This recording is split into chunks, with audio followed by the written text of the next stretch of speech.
पाकिस्तान, अफगानिस्तान में इनकी मजहबी जो चिन्ह है, जो इनके गुरुद्वारे हैं, उनको उखाड़ा फेंका जा रहा है। इनकी बहन बेटियों की इज्जत आबरू नीलाम की जा रही है 2-2 दिनार में। जहां इनको इनके साथ निकाह करके मियां मिट्ठू जैसे लोग उनको मतांतरित कर ले जा रहे हैं।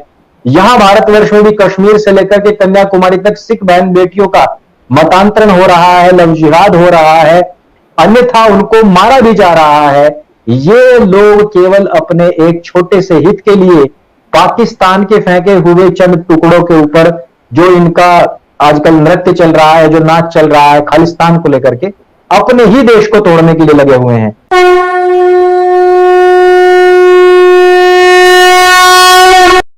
गूगल फॉर्म को जरूर भरिए, क्योंकि सदस्यता का लेना आपके लिए, हम सब के लिए अत्यंत आवश्यक है।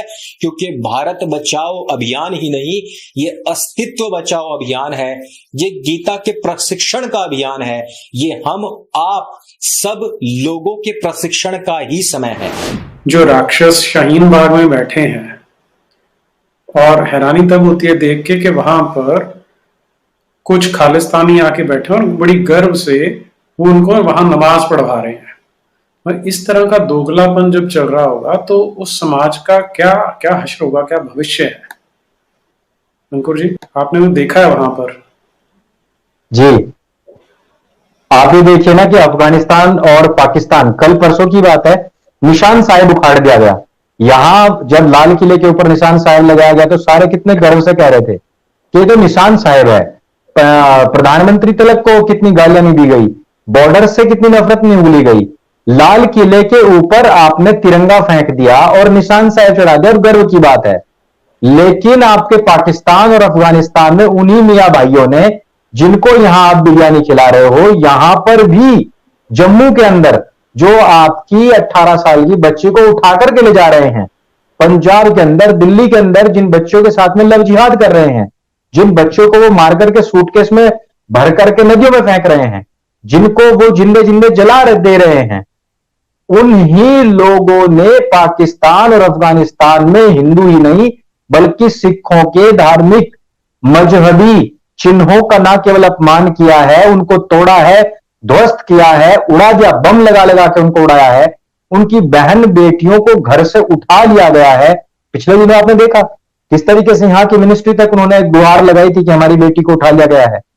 ये वो लोग हैं दरअसल, ये जिस टाइम पे ये आप जिस दोयम दर्जे की और दोगलेपन की हम बात कर रहे हैं कि इतनी हिपोक्रेसी की भी कोई सीमा होती है, दरअसल पूरे भारतवर्ष में और जितने भी एशियन कंट्रीज हैं, या फिर आप जितनी भी यूरोपियन ताकतें देखेंगे, चाइना, इन सबका सिर्फ और सिर्फ एक एजेंडा है, भारतवर्ष में किसी भी तरीके से बहुसंख्यक समाज को मानसिक शारीरिक क्षति पहुंचा करके नष्ट कर दिया जाए, और नष्ट करने के बाद में इन्हीं इस जो बहुत ही फर्टाइल जो जमीन है, जो लैंड है, इसके ऊपर कब्जा किया जाए। अब मैं कल ही देख रहा था, सीए के विरोध में राहुल गांधी बहुत लंबे समय से हैं, अभी भी कह रहे हैं कि उनको सबको रिपील कर लीजिए। पाकिस्तान से आने वाले हिंदुओं की जो दुर्दशा है उस पर कोई एक शब्द नहीं बोलता है। कई लाख करोड़ रुपए का बजट निकलता है, जिसमें कई हजार करोड़ रुपए का बजट अल्पसंख्यक, तथाकथित अल्पसंख्यक, जिसके कि मंत्री पदाधिकारी सब के सब मुसलमान बनते हैं। क्या यहाँ पे सिख, जैन, बौद्ध और पारसी क्या, ईसाई क्या, ये अल्पसंख्यक नहीं है? एक तरफ तो पाकिस्तान से आने वाले हिंदुओं से, जैसे कि जय आहूजा जी ने बताया कि लाखों रुपए हटे जाते हैं हमारे ही बच्चे के द्वारा। दूसरी तरफ जो रोहिंग्या और बांग्लादेशी यहां घुसपैठिए हैं, उन लोगों को तो प्लेट में सजा करके खिलाया जाता है।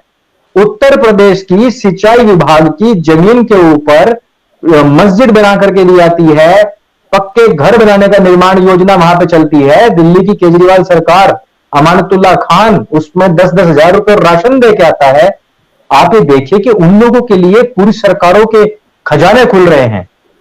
जिन रोहिंग्या और बांग्लादेशियों में यहां घुसपैठ करके जो लोग घुसे हैं, आप सरकार ये कह रहे हैं कि हम उनको बाहर निकालेंगे। अरे बाहर निकालने की तो बात छोड़िए, यहां भारतवर्ष में वो लोग घुसपैठ करके आए हैं, उनको सुविधाएं दी जा रही हैं, और इसका पूरा हक हुकूक जो है वो गवर्नर के पास में दिल्ली का, लेकिन गवर्नर जो है वो कुछ नहीं कर पाते, उपराज्यपाल कुछ नहीं कर पाते। यहां दिल्ली में जो सेंट्रल गवर्नमेंट है वो इन लोगों के वेलफेयर के लिए कितने कार्य नहीं करती, लेकिन पाकिस्तान से आने वाले हिंदुओं की जो दुर्दशा है यहां अफगानिस्तान, आज की खबर है कि जो लोग कनाडा में, जो लोग अफगानिस्तान में, जो लोग पाकिस्तान में सिख परेशान है, मैं कनाडा का नाम नहीं ले रहा, पाकिस्तान और अफगानिस्तान में जो सिख परेशान है, जब नागरिकता की बात आई तो कनाडा के जो सांसद हैं, जो जसमीत या जगप्रीत ऐसा कुछ नाम है, अहमद जगमीत, ये इन लोगों ने हाथ पीछे खींच लिए। अपनी कौम, आप ये देखिए जहां पे उनकी पूरी हुकूमत है वहां उन्होंने अपने हाथ पीछे खींच लिए, और उन लोगों के लिए पहली उम्मीद आज की तारीख में भारत है, केवल और केवल भारत उन लोगों के लिए। और वही लोग यहां पर बैठ करके जो खालिस्तान के नारे लगाते हैं, उसकी मांग करते हैं, पंजाब को हिंदू विहीन करने के लिए पूरा असला बारूद गोला फोड़ देते हैं। हिंदुओं की के लहू से पंजाब की भूमि लहूलुहान है, रक्त रंजित है, यह बात किसी से छुपी नहीं है। लेकिन हमने गाना सिर्फ गाना उन्हीं लोगों के लिए है जिन लोगों के लिए प्रोपेगेंडा चलता है, जिनको हमने अल्पसंख्यक घोषित कर रखा है, चाहे वो कोई भी हो। हिंदू कहीं भी मरे, हिंदू डासना में मरे, मुजफ्फरनगर में मरे, मेरठ में, भागलपुर में, कश्मीर में, कैराना में, केरल में, अभी पश्चिम बंगाल में हमने बहुत बुरी हालत देखी है।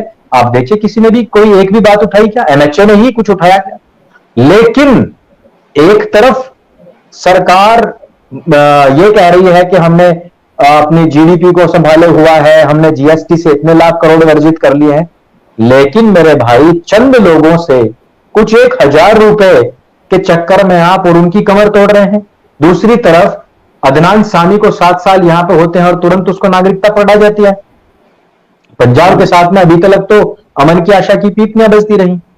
तो ये कुछ ऐसी चीजें हैं जहां पर हम ये देख रहे हैं अपनी खुली आंखों से नीरज जी के, जहां एक तरफ पाकिस्तान, अफगानिस्तान में इनकी मजहबी जो चिन्ह है, जो इनके गुरुद्वारे हैं, उनको उखाड़ा फेंका जा रहा है, इनकी बहन बेटियों की इज्जत आबरू नीलाम की जा रही है 2-2 दिनार में, जहां इनके साथ निकाह करके मियां मिट्ठू जैसे लोग उनको मतांतरित कर ले जा रहे हैं। यहां भारतवर्ष में भी कश्मीर से लेकर के कन्याकुमारी तक सिख बहन बेटियों का मतांतरण हो रहा है, लव जिहाद हो रहा है, अन्यथा उनको मारा भी जा रहा है। ये लोग केवल अपने एक छोटे से हित के लिए पाकिस्तान के फेंके हुए चंद टुकड़ों के ऊपर, जो इनका आजकल नृत्य चल रहा है, जो नाच चल रहा है खालिस्तान को लेकर के, अपने ही देश को तोड़ने के लिए लगे हुए हैं। ये विदेश में बैठी हुई ताकतों को नहीं समझ पा रहे, जो इस फर्टाइल लैंड को अपने अंडर में लेना चाहते हैं, चाहे वो तथाकथित किसान नेता हो, चाहे वो पंजाब के आने वाले मुख्यमंत्री या नेतागण हो, और चाहे हमारे बहुत सारे हिंदू नेता भी हैं, बहुत सारे समाज सुधारक, तथाकथित समाज सुधारक भी हो, और चाहे हमारी सरकारें हों, हमारी चुनी हुई सरकारें हों, उसमें अमानतुल्लाह खान ओवैसी जैसे लोग भी हों। एक तरफ पाकिस्तान से आने वाले हिंदुओं को जिनका अधिकार था 47 में, जिनको अधिकार मिला, उनके यहां आने पर दिल्ली में दंगा हो जाता है और दिलबर नेगी जैसे बच्चों को, ध्रुव अंकित शर्मा जैसे लोगों को मार दिया जाता है। 40 लोगों को, ऐसी नाम है जिनका नाम है लेकिन वो अभी तक भी गुमशुदा हैं, लापता हैं, ऐसे लोगों को मार दिया जाता है केवल इसलिए क्योंकि पाकिस्तान से कुछ निरीह, कुछ प्रताड़ित हिंदू भारतवर्ष में आना चाहते हैं। दूसरी तरफ उन रोहिंग्याओं को बचाने के लिए, जो नरभक्षी हैं, उनको बचाने के लिए और उनके खिलाफ होने वाली छोटी सी कार्रवाई के लिए अमर जवान ज्योति तक तोड़ दी जाती है। एक तरफ हिंदुओं के, जो पाकिस्तान से आने वाले हिंदू हैं, उनसे ही पैसा लूटा जाता है। दूसरी तरफ रोहिंग्या और बांग्लादेश से जो आने वाले जो मुसलमान हैं, जो रोहिंग्या और बांग्लादेशी घुसपैठे मुसलमान हैं, उन पे हजारों करोड़ रुपए न्यौछावर कर दिए जाते हैं। तो इसमें गलती किसकी है? इसमें हमारे तंत्र की गलती है, इसमें हमारे सिस्टम की गलती है, इसमें हमारे विधान की गलती है, इसमें हमारे रीढ़विहीन सरकार की गलती है, इसमें हमारी उन अदालतों की गलती है, उन मियां लॉर्ड्स की कमी है, उनकी गलती है जो कहते हैं कि सब के लिए समान है, हमारा कानून और हमारा समय सब के लिए समान है, लेकिन वो वास्तव में समान नहीं है। और इसके लिए हमें जमीन पर उतरना पड़ेगा। हम जो कार्य कर रहे हैं, जय जी जो काम कर रहे हैं दशकों से, यह कार्य सराहनीय है, यह कार्य पूजनीय है, लेकिन जब तक हम इसको एक बड़ी मुहिम बना करके सरकार के सामने स्पष्ट रूप से ये नहीं कहेंगे कि इस डिस्क्रिमिनेशन को आप कब बंद करेंगे। सरकारें जो होती हैं वो वोट बैंक की एक तरीके से बस समझ लीजिए कि एक मशीन है, उसको बस वोट चाहिए। उस वोट बैंक को देखते हुए उन रोहिंग्याओं, बांग्लादेशियों के वोटर कार्ड, आधार कार्ड क्योंकि दिल्ली की सरकार बनवा चुकी है तो उनको उनके हित के लिए काम करना है। लेकिन दूसरी तरफ जो वोट बैंक है और उनका जो भाई हिंदुस्तान में जो 80-90 करोड़ जो 100 करोड़ कहा जाता है वो जो बैठा हुआ है वो कमजोर है, उसकी कोई ताकत नहीं है। वो कहीं जाकर रोड ब्लॉक नहीं कर सकता, वो कहीं जाकर किसी का दिल भरने की नहीं कर सकता, वो कहीं जाकर किसी का अंकित शर्मा नहीं कर सकता, वो कहीं जाकर के किसी के ऊपर तेजाब नहीं फेंकता, क्योंकि वो कहीं गुलेल नहीं चलाता, क्योंकि वो कहीं शाहरुख खान की तरह पुलिस वालों पर गन नहीं तानता, क्योंकि उसके पक्ष में बहुत सारे सोशल मीडिया पोर्टल्स नहीं है, क्योंकि उसके चैनल्स नहीं है, क्योंकि उसका ये मीडिया सेंटर्स नहीं है। इसलिए, और क्योंकि वो कायर है, क्योंकि वो डरपोक है और क्योंकि वो अपने सेफ जोन से बाहर नहीं निकलना चाहता, इसीलिए पूरे विश्व के अंदर हिंदू मारा जा रहा है। इसीलिए सनातन की शाखाएं जितनी भी हैं वो मारी जा रही हैं। इसीलिए तथाकथित वो बौद्ध जो भारत में बैठे हुए वो नहीं समझते कि किस प्रकार से उनको अफगानिस्तान से मार करके भगाया गया था और वो आज यहां पर जय मीम और जय भीम के नारे लगा रहे हैं। ये वो सारी चीजें हैं जो जागरूकता की कमी की वजह से, चंद टुकड़ों की वजह से, चंद सिक्कों की वजह से, बिकने वाले लोगों की यहां भारतवर्ष में तो देखो पहले से कमी नहीं, लेकिन खरीदने वालों की एकता भी ऐसी है कि वो खरीद जाते हैं उनको। हमारे लोगों की निंद्रा कहिए, तंद्रा कहिए, कुछ भी कहिए, हमारे लोगों का सेफ जोन से निकलना ना कहिए, हमारे लोगों की कायरता कहिए, कुछ भी कहिए, यह आने वाले समय में इनको नष्ट कर देगी। एक मैं फिल्म देख रहा था, मैं अपनी बात को खत्म करता हूं, बहुत सारे युवा हमारे साथ में जुड़े होंगे। टुमारो वॉर का कॉन्सेप्ट यह है कि उनको भविष्य से 30 साल बाद के लोग आकर के बता रहे हैं कि 30 साल बाद हमारे ऊपर हमला हो रहा है और हम सब लोग नष्ट होने वाले, कुछ 1 लाख ही लोग विश्व में बचे हैं। यहां से भविष्य में कुछ लोग जाते हैं, वहां इन्वेंशन करते हैं और आज में वापस आकर के उस समस्या के पैदा होने समय ही उसको नष्ट कर देते हैं। मैं जय जी से पूछना चाहता हूं, नीरज भाई मैं आपसे पूछना चाहता हूं कि जब 1947 में हिंदुओं का मस्केर हुआ, 1946 में डायरेक्ट एक्शन डे हुआ, अगर उससे 30 साल पहले कोई कहता कि ये जो मुसलमान जिनको तुम भाई भाई कह रहे हो, ये 1947 में आज से 30 साल के बाद तुम्हारी ये स्थिति कर देंगे और हम भविष्य से आए हुए लोग हैं, उसका समाधान आज कर लो, तो क्या हिंदू इस बात का विश्वास करता? बिल्कुल नहीं करता। 90s में जब कश्मीरियों को वहां से निकाला गया, उससे 30 साल पहले भी उनकी यही स्थिति थी। वो यही कहते थे कि हम भाई भाई हैं। यदि कोई 90s से निकल करके कोई व्यक्ति पास में जाता, 1960s में जाता, वो कहता है 30 साल बाद ये स्थिति होगी, तो कोई नहीं मानता। आज हम, आप, जय जी सब चीख चीख करके कह रहे हैं 30 साल के बाद ये होने वाला है। हम भविष्य के पूरे दृश्य को, परिदृश्य को देख करके आ चुके हैं और हम आपको बता रहे हैं कि आप अपने देश में रिफ्यूजी कैंप्स में रहेंगे, आपकी बहन बेटियों की वही स्थिति होगी जो पाकिस्तान में और अफगानिस्तान में हो रही है। तो मैं आपको लिख करके दे सकता हूं कि हिंदू इस बात पर विश्वास नहीं करेगा। वो सिर्फ यही कहता रहेगा कि कुछ बात तो है हमारी, कुछ बात तो है कि हस्ती मिटती नहीं हमारी। भले ही ईरान से, इराक से, अफगानिस्तान से, पाकिस्तान से, बांग्लादेश से, कश्मीर से, नेपाल से, इधर भूटान कहिए, तिब्बत कहिए, म्यांमार है, बहुत सारे ऐसे देश हैं जहां से हमारी हस्ती मिट गई। भारतवर्ष में 500 से ज्यादा पाकिस्तान बन चुके हैं, वहां पर भी वही स्थिति है।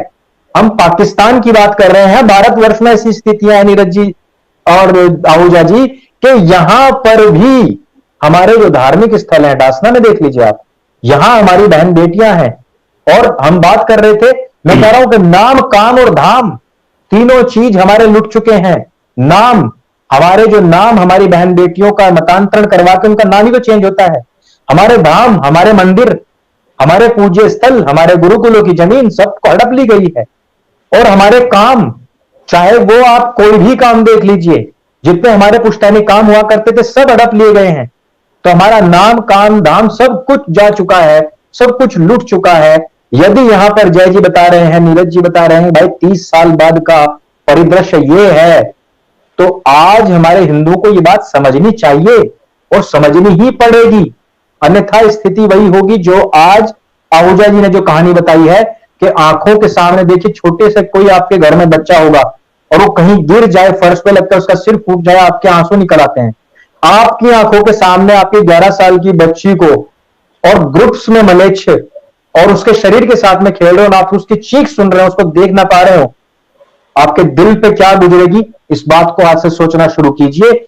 यह जो सेक्युलरिज्म की बिरयानी जो चौक चौराहों पे आज हमारे समुदाय विशेष एक कट्टरपंथी और जिहादी गिरोह को जो खिला रहे हैं, बांट रहे हैं, ये अपने बच्चों के भविष्य में उनके सर्वनाश की नींव रख रहे हैं।